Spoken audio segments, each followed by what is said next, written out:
दोस्तों, मेरा नाम चंद्रशेखर है। आज के इस वीडियो में हम बात करेंगे कि क्या आपको पोर्टुगल जॉब सीकर वीज़ा पे जाना चाहिए। जॉब सीकर वीज़ा इनफैक्ट कुछ महीने पहले लॉन्च हुआ है, या आपको अब भी पोर्टुगल शेंगेन वीज़ा पे जाना चाहिए, जो रास्ता पिछले कई सालों से लोग ले रहे हैं कि वो पोर्टुगल शेंगेन वीज़ा पे चले जाते हैं और एक्सप्रेशन ऑफ इंटरेस्ट के थ्रू वो वहाँ पे टीआरसी के लिए वेट करते हैं। आर्टिकल 88, 89, अब तो आर्टिकल 90 और 91 की भी बात हो रही है।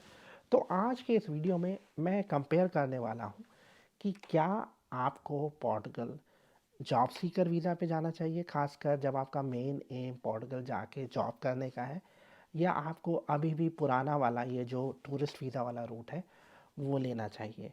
इससे पहले कि हम आगे बढ़े, मैं आपसे रिक्वेस्ट करूँगा कि आप हमारे यूट्यूब चैनल को सब्सक्राइब कर लीजिए, क्योंकि मेरा पर्पस है आपको 100% जेन्युइन इन्फॉर्मेशन देना, जो बेस्ड है मेरी रिसर्च पे और हमारे क्लाइंट्स के फीडबैक पे और हमारे सब्सक्राइबर्स जो हमें फीडबैक दे रहे हैं उसके बेसिस पे। अब देखिए, पोर्टुगल ने ये जॉब सीकर वीज़ा लॉन्च किया है कुछ महीने पहले, और अब आप वीएफएस की वेबसाइट पे, इनफैक्ट पोर्तुगीज़ विदेश मंत्रालय की वेबसाइट पे डिटेल्स देख सकते हैं कि क्या क्या डॉक्यूमेंट्स चाहिए। अ, तो होता क्या है कि ज़्यादातर लोग जो पोर्टुगल जा रहे हैं उनका गोल होता है वहाँ पे जाके जॉब करने का, और फिर टीआरसी का वेट करने का, और मतलब 5-6 साल के बाद जब वो एलिजिबल हो जाते हैं तो पीआर अप्लाई करने का, और फिर पासपोर्ट, और फिर पोर्तुगीज़ नेशनल बनने का, क्योंकि पोर्तुगीज़ नेशनैलिटी के अपने एडवांटेजेस हैं।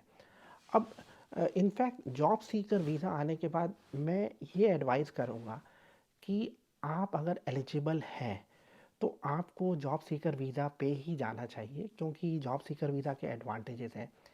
एक, एम्प्लॉयर्स को पता है कि आप जॉब सीकर हैं और आपको जॉब दी जा सकती है, और इनफैक्ट अगर आपको जॉब मिल जाती है जॉब सीकर वीज़ा पे, तो आप इस जॉब सीकर वीज़ा को रेजिडेंस परमिट फॉर एम्प्लॉयमेंट में कन्वर्ट कर सकते हैं पोर्टुगल में ही, और आप फैमिली रीयूनिफिकेशन के एलिजिबल हो जाते हैं। इनफैक्ट एक और एडवांटेज है इसमें कि आपको जो आपका रेजिडेंस परमिट है वो जल्दी मिलने के चांसेस हैं। इनफैक्ट हो क्या रहा है, अगर जो लोग टूरिस्ट वीज़ा पे गए हैं उनसे ये फीडबैक आ रहा है कि उनको 2.5 साल 3 साल तक वेट करना पड़ रहा है। इनफैक्ट जो एवरेज वेटिंग टाइम है आर्टिकल 88 और 89 पे, वो 2 से 3 साल है।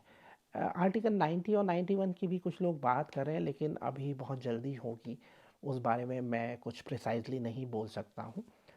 तो मैं कहूँगा कि ये एक बड़ा अच्छा ऑप्शन है जॉब सीकर वीज़ा।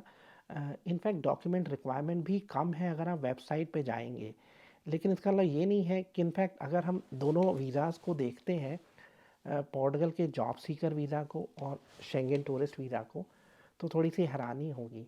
जैसे जो जॉब सीकर वीज़ा है उसमें ना वो कह रहे हैं कि आपको इनकम टैक्स रिटर्न चाहिए, ना वो बैंक स्टेटमेंट मांग रहे हैं, ना वो आपसे पे स्लिप्स मांग रहे हैं, ना वो बिज़नेस का प्रूफ मांग रहे हैं जॉब सीकर वीज़ा में। अ, जबकि शेंगेन वीज़ा में वो आपसे 3 महीने की बैंक स्टेटमेंट मांग रहे हैं, और आपसे 3 साल का इनकम टैक्स रिटर्न मांग रहे हैं, आपसे पे स्लिप्स मांग रहे हैं। एक और चीज़ मैं यहाँ पे बता दूँ कि जो जॉब सीकर वीज़ा है, देखिए उसमें एक और चीज़ लिखी हुई है, अगर आप नीचे जाते हैं, कि कई बारी जो डॉक्यूमेंट्स हैं वो एम्बेसी के या कॉन्सुलेट के डिस्क्रिप्शन पे होते हैं। तो अभी हमें ये लग रहा है कि जॉब सीकर वीज़ा बहुत सिंपल है। हाँ, डॉक्यूमेंट रिक्वायरमेंट में सिंपल लग रहा है, लेकिन ये इतना सिंपल होगा नहीं। लेकिन ऐसे लोग जो एलिजिबल हैं, मैं उनको कहूँगा कि ये जो शेंगेन टूरिस्ट वीज़ा वाला रास्ता है उसको मत लीजिए, और आप जॉब सीकर वीज़ा वाला रास्ता लीजिए। इनफैक्ट जॉब सीकर वीज़ा वाले रास्ते में आपको क्या करना है मैं थोड़ा सा बता देता हूँ। देखिए, सबसे पहले रिसर्च करिए कि आपकी इंडस्ट्री में क्या जॉब्स हैं। इनफैक्ट लिंक्डइन का यूज़ करिए, इंडीड का यूज़ करिए।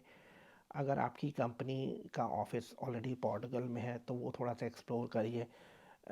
इनफैक्ट आईटी वालों के लिए बहुत जॉब्स हैं, तो मैं कहूँगा कि उनको जॉब सीकर वीज़ा वाले रूट का इस्तेमाल करना चाहिए। हॉस्पिटैलिटी में बहुत जॉब्स हैं, तो आप ये जॉब सीकर वीज़ा वाला रूट अपना सकते हैं। अगर आप सेल्स में हैं तो भी आप अपना सकते हैं, बशर्त है कि आप भाषा सीखने के लिए तैयार रहें। और इनफैक्ट जॉब सीकर वीज़ा के लिए आपको तैयारी करनी चाहिए। मैं रिकमेंड करूँगा कि आप जो आपके पोटेंशियल एम्प्लॉयर्स हैं उनसे पहले ही बातचीत करना शुरू करिए। अपना सीवी बनाइए यूरोपास फॉर्मेट में। और इनफैक्ट मेरा एक वीडियो है जॉब्स इन पोर्टुगल के बारे में, वो मैं आपके साथ लिंक भी शेयर करूँगा। इनफैक्ट वो वीडियो पुराना है बट फिर भी उसमें आपको बहुत सारी वेबसाइट्स मिल जाएंगी जिनके थ्रू आप जॉब्स के लिए अप्लाई कर सकते हैं। पोर्तुगीज़ भी सीखिए। मेरा ये रिकमेंडेशन है आपको, जो टूरिस्ट वीज़ा वाला रूट अभी तक लोग अपनाते आए हैं उसको अवॉइड किया जाए। जॉब सीकर वीज़ा वाले रूट को लिया जाए। इनफैक्ट जॉब सीकर वीज़ा जो है वो आपको पहले 120 दिन का मिलेगा और उसके बाद वो 60 दिन और एक्सटेंड हो सकता है। इनफैक्ट एक और चीज़ मैं आपको बताता हूँ, जॉब सीकर वीज़ा पे आप सबऑर्डिनेट एक्टिविटी कर सकते हैं। यानी जॉब सीकर वीज़ा पे अगर आपको कोई काम देने को तैयार हो जाता है तो आप काम भी कर सकते हैं सबऑर्डिनेट एक्टिविटी। ये लिखा हुआ है जो पुर्तगीज़ विदेश मंत्रालय की वेबसाइट में जॉब सीकर वीज़ा का डिस्क्रिप्शन है उसमें। और मतलब खासकर जब आप वेट कर रहे हो कि आपका job seeker visa residence permit में कन्वर्ट हो जाए। इनफैक्ट जॉब सीकर वीज़ा पे मैं ऑलरेडी एक वीडियो कर चुका हूँ, लेकिन फिर भी आपको रिक्वायरमेंट बता देता हूँ। देखिए, जो लिस्ट ऑलरेडी वीएफएस की वेबसाइट पे, उसके अलावा मैं क्या रिकमेंड करूँगा आपको, आपका सीवी होना चाहिए। आप अपनी डिग्रीज़ को अपोस्टिल करवाइए और आपने जो कोशिश की है पोर्टुगल में जॉब ढूंढने की वो आप लगाइए। इनफैक्ट आपके जो भी वर्क एक्सपीरियंस हैं वो आप लगाइए। इसके अलावा मैं कहूँगा कि 2 या 3 साल का इनकम टैक्स रिटर्न लगाइए, बैंक स्टेटमेंट लगाइए। और अगर आपने पुर्तगीज़ सीखी है तो उसका कोई प्रूफ लगाइए। अगर आपको कोई भाषाएं आती हैं उसका प्रूफ लगाइए। एक लेटर भी लगाइए कि आप जॉब सीकर वीज़ा पे क्यों जाना चाहते हैं, आपने क्या क्या होमवर्क किया है इस बारे में, और पुलिस क्लियरेंस सर्टिफिकेट आपको चाहिए। इसके अलावा जॉब सीकर वीज़ा में बेसिकली आपके पास रिटर्न एयर टिकट होना चाहिए, इंश्योरेंस होना चाहिए। और एक और चीज़ है कि आपके पास अकाउंट में कम से कम जो 3 महीने का सब्सिस्टेंस है वो होना चाहिए। इनफैक्ट 2023 में जो वेजेस हैं वो बढ़ा के 765 यूरोस कर दी जाएंगी। तो ये करीब 2300 यूरोस के करीब बन जाएगा। तो वो आपके पास होना चाहिए। 2300 यूरोस यानी इंडिया में मोटा मोटा करीब 2 लाख रुपया बनता है। वो आपके पास अकाउंट में होना चाहिए। इनफैक्ट ये मिनिमम रिक्वायरमेंट है, आपका जितना ज़्यादा होगा उतना अच्छा है। तो एक बात ध्यान रखिए कि जॉब सीकर वीज़ा को आप कंसीडर करिए बजाय टूरिस्ट वीज़ा को। अगर आपके कोई सवाल हैं जॉब सीकर वीज़ा के बारे में तो आप मुझसे पूछ सकते हैं। मैं कोशिश करूँगा कि मैं आपके सवालों के जवाब दे सकूँ। आप मेरे साथ अपॉइंटमेंट भी बुक कर सकते हैं पर्सनलाइज कंसल्टेंसी सेशन के लिए। आज के वीडियो में इतना ही। जाते हुए मैं आपसे रिक्वेस्ट करूँगा कि आप हमारे यूट्यूब चैनल को सब्सक्राइब कर लीजिए। Thank you very much.